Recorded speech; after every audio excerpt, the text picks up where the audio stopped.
Okay, so we'll get started. Welcome to our second video. So just want to do a quick overview tutorial how to do worksheet 2. So this is for my Prose kids, but anybody who needs a little review for verb synopses, obviously you're more than welcome.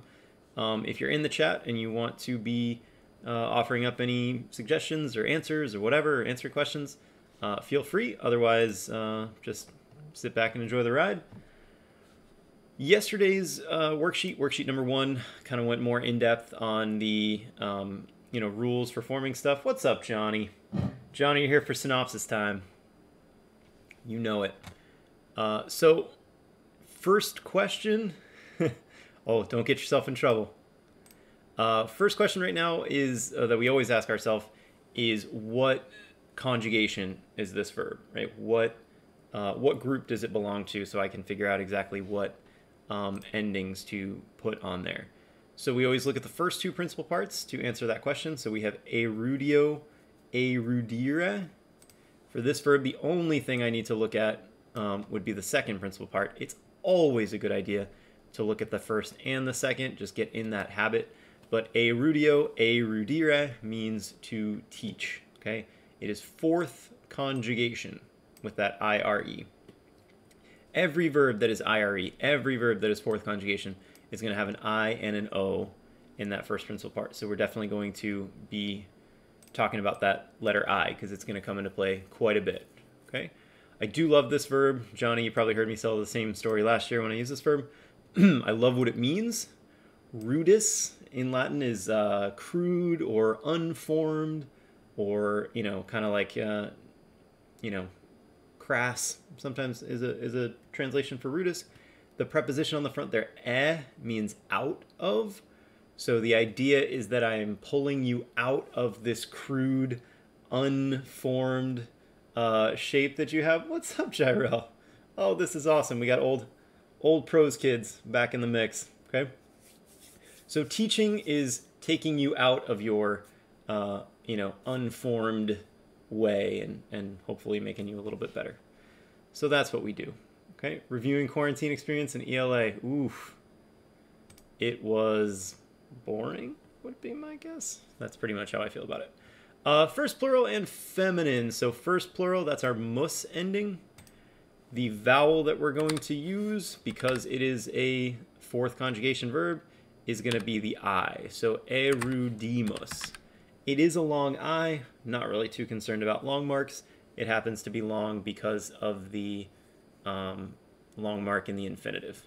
So erudimus and erudimor. Imperfect is where it gets a little tricky because the vowel patterns are either an A in the middle or an E in the middle or an IE, okay? We never just have an I by itself when it's in front of the bomba spot. So for erudio, we're gonna have erudie vamos. Erudie vamos, and for the passive, erudie vamor. That's a lot of long marks. Erudie vamor. I love that only on Mac or only on PC it seems to like to do the auto capitalizing the first. And for the future for fourth conjugation, like third IO, fourth, we don't use Bobby Boo. So we're going to use the letter E, but we have to have an I in there too. So for third IO and fourth, you're going to have an I and an E in each of those forms. So erudiemos and erudiemor. Okay. Oh, and I'm going to have to uncapitalize each of these. That'll be fun. Okay. Perfect active. I imagine the chat is filled with people screaming a particular principal part. When I say perfect active, I hope at least it's just one of those like Pavlovian responses. Anything perfect active is the third principal part. Okay, so we always go to that guy. So we have erudiu, right, is my stem, and we add the imus to make it the we form. Erudiveramus. Oh, this capitalizing thing. Erudivimus, erudiveramus, and erudiverimus. That is a long word. Okay. So we take that stem, right? This verb happens to have a V in the stem, but not all verbs have a V in the stem. And then we add our endings imus for perfect, eramus, and erimus.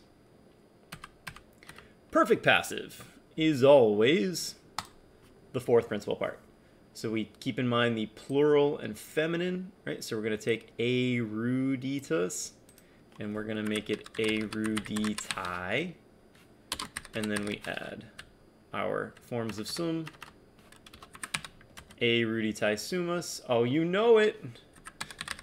Eruditae eramus and eruditae erimus. How's the video quality, guys? Still trying out this HD thing. Hopefully it's working out. Haven't dropped any frames. I don't want to challenge the gods above, whoever the god of Wi-Fi is.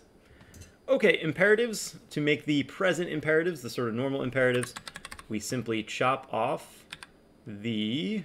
I don't know why these weren't bold. They were probably already bold, and I unbolded them. Great video quality. I'm doing the stream at 11 today only because I have another class at 12:15, and then I have office hours today. So I want to get these videos out earlier in the day, even if people can't necessarily make it to them. I want people to be able to watch them whenever they can. And so I don't want to be recording them at like 3 or 4, because if people want to be done with their homework, I don't want them waiting for me. So we have erudi. Oh, these capital E's are gonna kill me. Erudi, we just chop off the RE, and then erudite. I think I can turn it off. Let's see. Hold on. Stop auto-capitalizing. Shabam! Okay. The future imperatives, that is where we take the present imperative, erudi, and we add to. I believe it's a to. And then we have erudi. Yeah, eruditota. This verb's got a lot of long marks. I don't know what I was thinking. So erudi and erudite, and then erudito, eruditota. Teach, and everybody teach. All right, the participles. Okay, we have a plural and feminine synopsis, so we want to keep everything plural and feminine that we can. So we have erudientes. Right, imagine it's a third declension word, so the plural, feminine plural would be entes. If this were neuter, it'd be entia. That one doesn't exist. That one doesn't exist. Perfect passive, we scream from the rafters. Fourth principal part. So that is eruditae. Future would be erudi... So many long marks. Eruditurae. And then future passive, erudiendi. And that would be describing multiple feminine plural people as teaching. These are feminine plural things that have been taught, feminine plural things that are about to teach, and feminine plural things that must be taught. So teaching, taught, about to teach, must be taught. My apologies on your worksheet when I copied and pasted. I copied from the other worksheet, and I forgot to change this gerund form here. So on your paper, it probably still says fingera, because that was the verb that we did on the last worksheet. So please change that or cross it out or whatever, and put today's verb, which is erudire. And you're never going to believe what I have on the next one, too. So the gerund is your ND form. So the vowel pattern here, we're going to have erudiendi.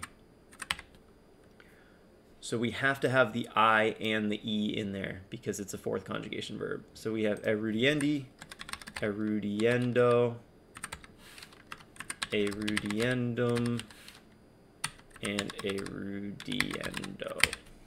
Okay. And again, the gerund is your ing form. It's the noun form, the act of teaching, right? So the art of teaching for the genitive, my whiteboard is useful for teaching, dative. I go to school, ad erudiendum, to teach, for the purpose of teaching.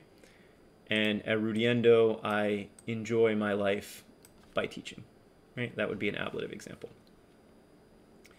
Infinitives, we have the easy one, erudire. That's the second principal part. To change that to passive, for this verb, we get erudiri.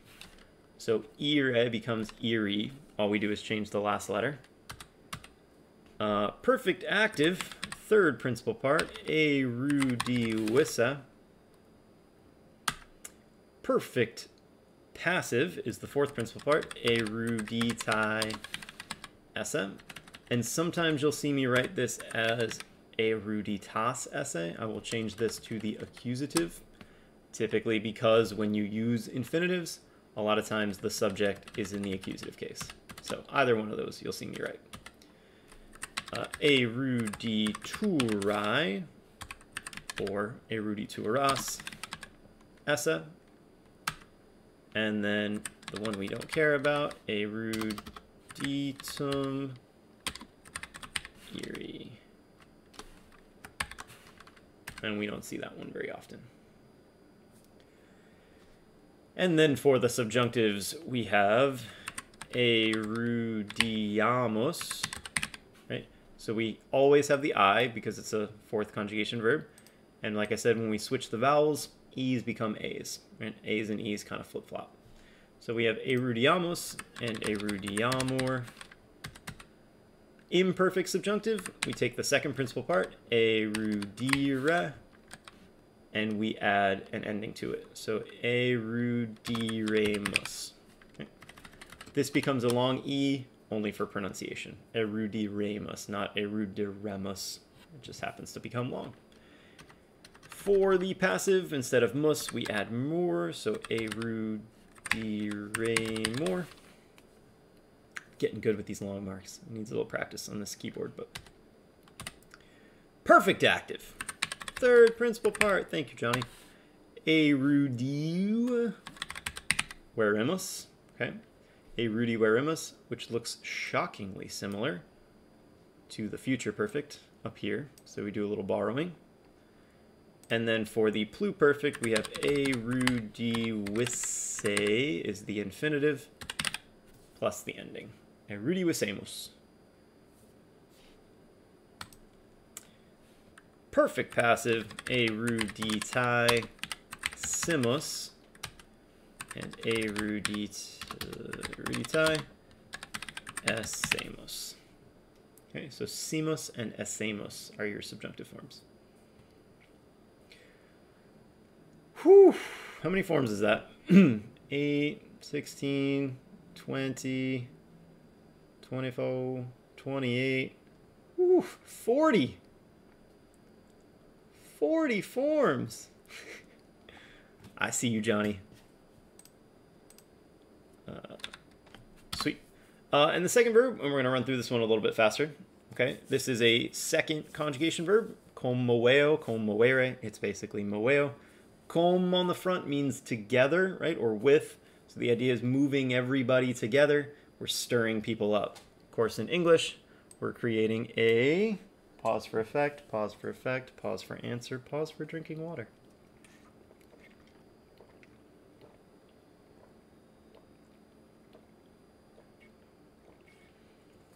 Uh-oh. So much delay. We stir people up, we cause a commotion. Third plural and neuter, so third conjugation, commoent. Commoentur. We keep the E because it's third conjugation, or second conjugation rather. We only get rid of that E when it's third conjugation. Commoebont and commoebontur. And then future, we get to use our old friend, como we bunt, and como we buntor. So we actually get to use Bobby Boo. Let's go. Perfect active. Third principal part. Como, that's a long O. Como werant. Como werant. Como werant. So third plural's got some funky stuff going on because we have erant for the perfect, then we have erant, and then we have erint, which is kind of a made-up one. And then for neuter plural, we have commota sunt, commota erant, commota erunt, and it always autocorrects me to errant because it thinks I'm speaking English. What? So for perfect passive, we just use the regular forms of sum. Okay. Imperatives, we have chop off the RE, we get comoa and comoeta. We add our TE. And then for the future, we have comoeto and comoetota. Comoetota. That's a lot of words. That's a lot of syllables. But it means everybody stirs something up at some point in the future. So you can say a lot in one word. My favorites, the participles. So neuter plural, comoentia. Those are neuter plural things that are stirring stuff up, causing trouble. You don't exist. You don't exist. Comota. Stuff that's been stirred up. Comotura. Those are neuter plural things that are finna stir up some trouble. They're going to at some point in the future. And comoenda, stuff that must be stirred up. Okay, the pot must be stirred. Comoere should be what you see here. Of course, you're going to say see fingera because Mr. Bartolome made a mistake. Whoops. The gerund would be comoend. Oh boy, am I going to run out of room? The boxes are pushing against each other. Let me fix that. We'll go a little bit smaller on the gerund forms. We have comoendi. We have comoendo. Comoendum. Oof. Comoendo. So you have endi, endo, endum, endo. So stirring stuff up is fun, nominative. The art of stirring something up, comoendi. I don't know. Arguments are useful for stirring stuff up, comoendo. I came here to stir up trouble. That'd be ad comoendum, and then some people have fun by stirring stuff up. So that would be an ablative. The infinitives are comoere, that's the second principal part. Comoere. So we changed just the last letter. Perfect active, third principal part. Comoissa. Comotaessa for perfect passive. And this, because it's neuter, this would be your nominative form. It would also be your accusative form. So no need to write it twice. Comotura essa and comotum. Comotum iri. All right, Johnny, always a pleasure. I'll be on Discord later if you're around. And last but not least, the subjunctives. We have, what are we doing? Third plural? Third plural? Yep. So we have comoveant. Okay, so for second conjugation, we talk about E's and A's switching places, but this is an E that can't go anywhere. Right? That's locked into the verb. So that's going to be E is part of the stem, and then we add the A to show that it is subjunctive. So como veant and como veantur.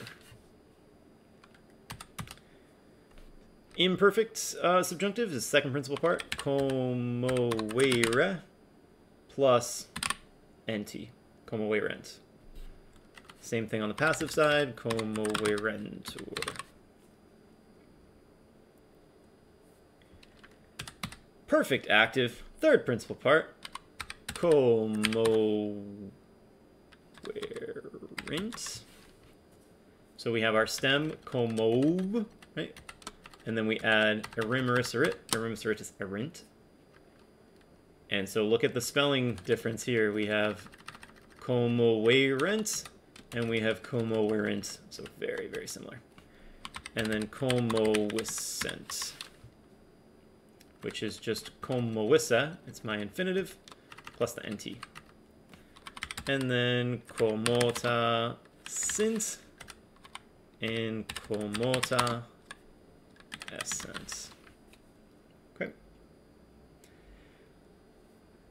Synopses, like I said in class, they are a skill. They are practicable if you do them enough times. Hopefully it just becomes, you know, muscle memory. And that way when you see a form in a sentence, because that's what it's all about, when you see it in a sentence, when you see it in a story, you know what form you're looking at without really having to think about it. So if you know it's subjunctive, I know that there's something afoot, right? It's purpose, it's result, it's a indirect command. Something's going on. Okay, so we want to be able to recognize these pretty well. So we will practice more and more and more as we go along, but hopefully this first week of classes, we're feeling a little bit better as we get back into the habit. Thank you guys very much. I will see you in class tomorrow. Peace.